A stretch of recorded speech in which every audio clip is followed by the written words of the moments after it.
All right, Zach. North Main project. It's going to be up for vote next council meeting. New addition or unwelcome change? Well, no, before we get into that argument, let's talk about what the project really is.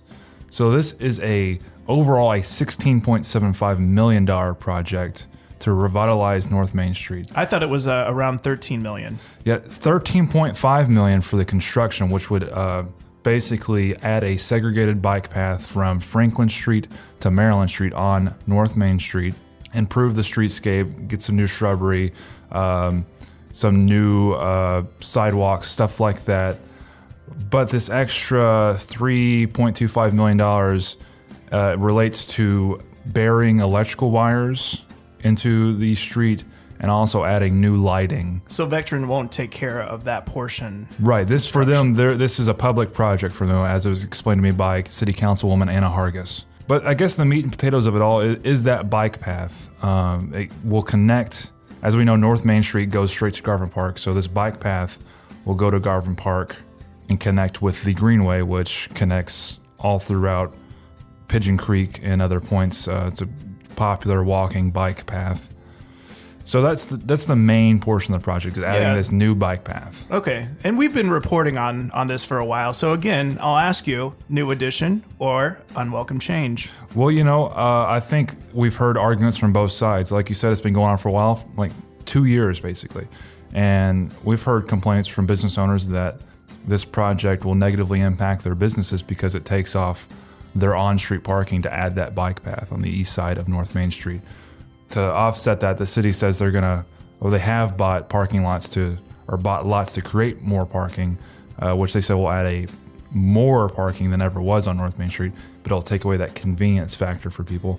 And also, we've heard from business owners on North Main Street who feel that this project is going to bring their neighborhood back to life, that this is what they need. Well, this week we actually talked to representatives from both sides. I'm Noah Stubbs. And I'm Zach Evans. And this is Canvas.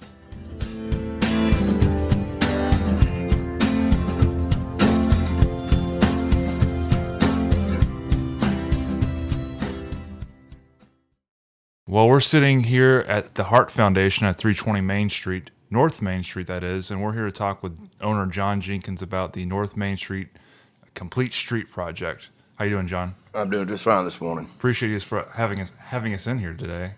So just getting right down to it, I know that you had some reservations about this project, which would add a segregated bike lane from Franklin Street to Maryland on North Main that would also take away some parking. What's your concerns with that project? My main concern was just the fact they're taking away parking. I know they say they're going to build public parking lots, but when people go shopping, they want the convenience of being able to pull up in front of a business, don't have to walk a very long distance, especially in bad weather. So the idea of the public parking lots, to me, doesn't solve the problem. The way I look at it, I think they're going to look back someday and realize that the walkway, how it turned out, and they lost the businesses because they couldn't park there and couldn't drive down through there. It's going to be the same thing here. Now, did you voice your concerns to this process? I know it's cleared several hurdles, like the Jacobsville Join-In group and then Evansville Redevelopment Commission. Did you ever voice out your concerns?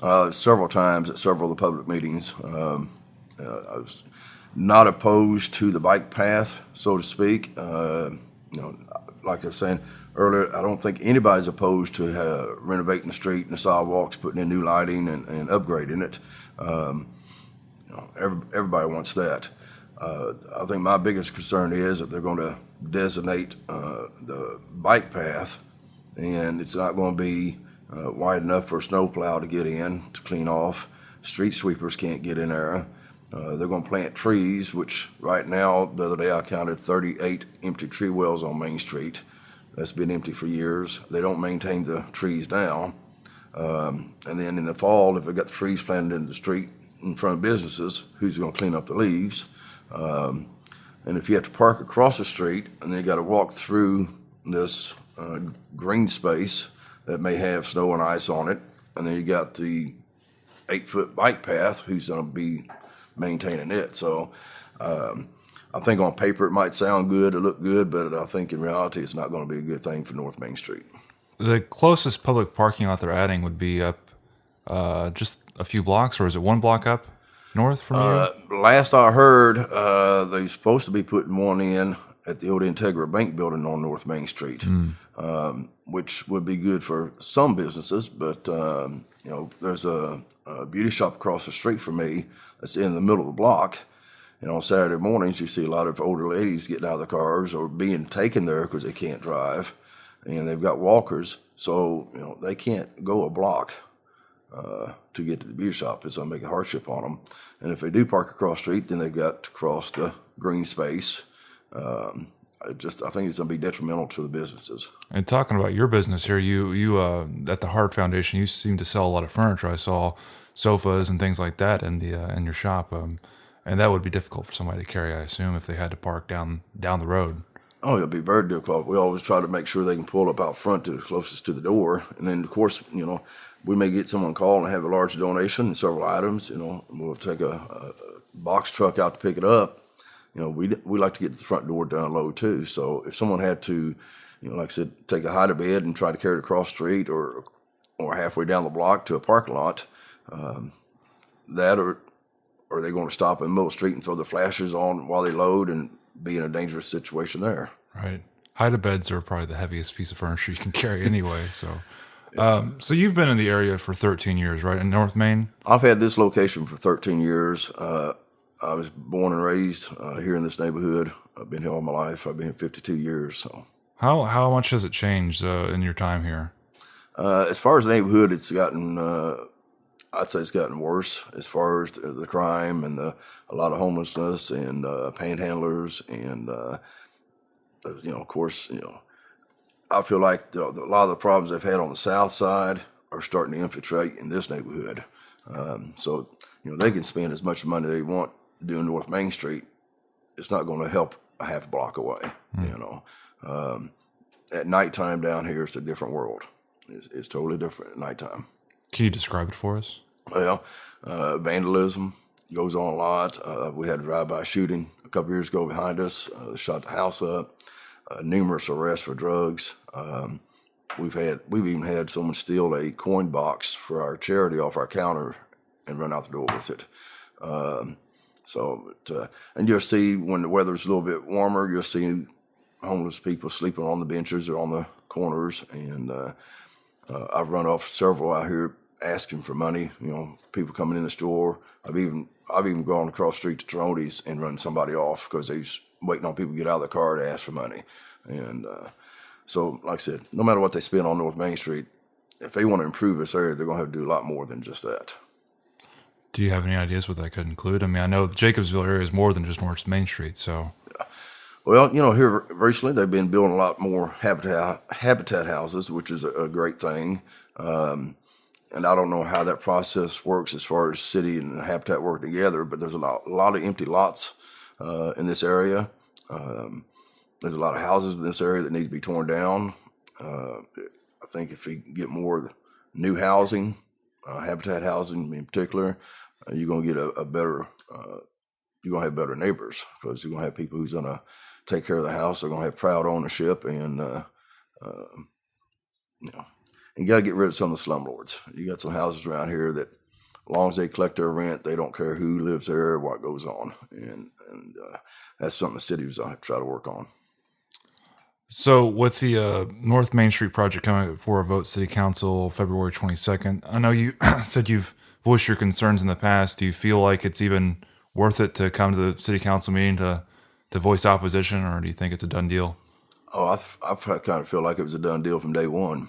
I think they already knew what they wanted to do, and I don't think public opinion really mattered. All right, well, thanks for speaking with us, John. We really appreciate your input on the North Main Street project. All right, no problem. I appreciate you guys coming by and talking to me this morning. All right. Thank you.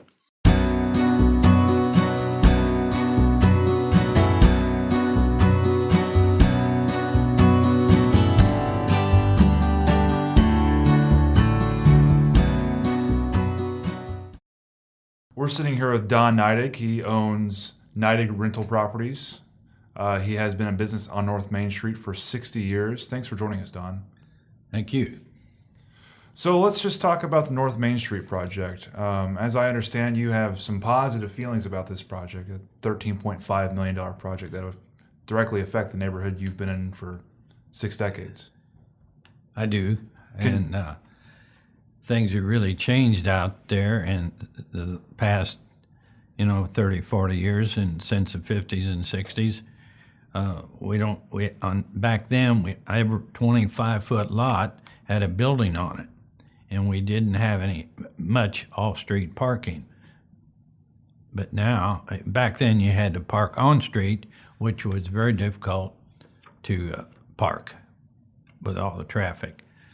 But now things have changed. It's not the 40s and 50s and 60s anymore. We're going to have a lot more off-street parking, and then on the west side of North Main will be parking, and then on the east side, which I'm on, will be the 2-lane secured bicycle path. So I'm pretty enthused about it. Don't you think that patrons of businesses will miss the convenience of on-street parking? Or will that affect them at all? Well, it'll affect them somewhat, but you can't. Bicycles are becoming more popular all the time, and especially in the larger cities.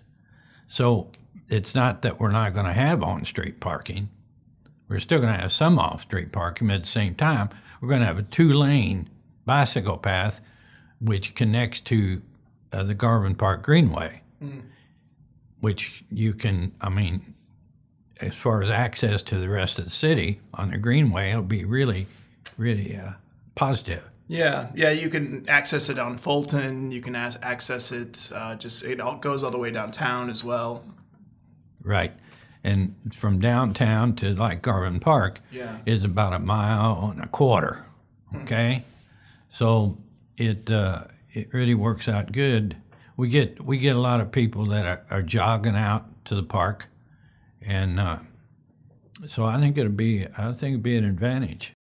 Through this process from Jacobsville join in to the city council, how have you been involved? Have you been a vocal supporter, or have you just been hanging out in the backgrounds?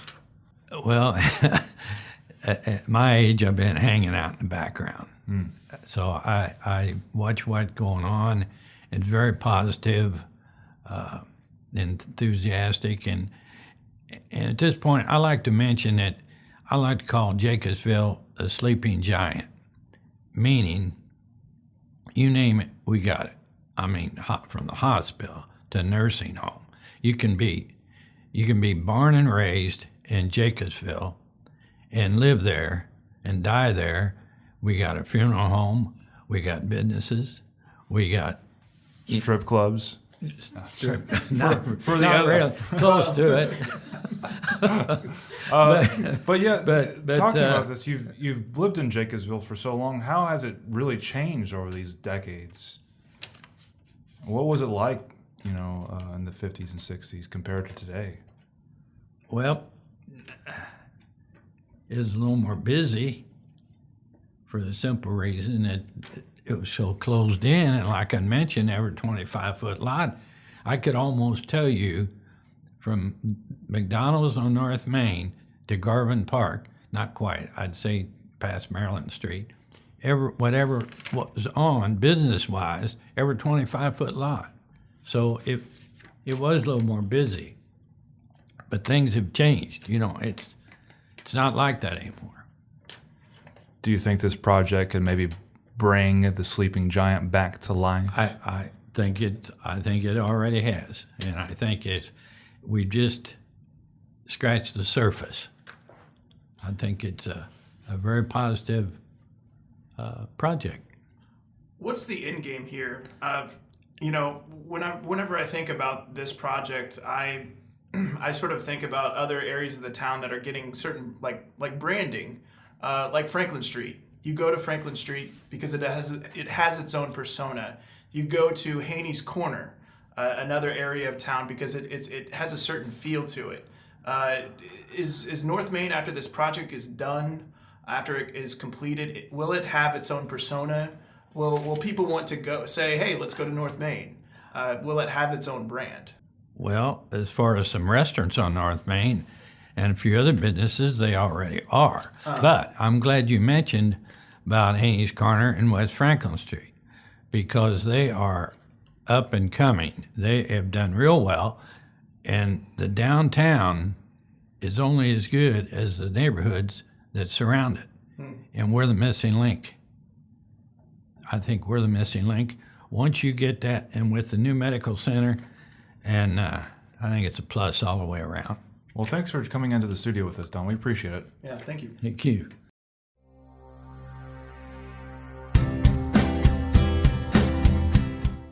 Canvas, the Courier and Press's news podcast, is produced by Noah Stubbs and Zach Evans. Check us out on courierpress.com, the Courier Press app, and podcast apps like iTunes, Pocket Cast, and Stitcher.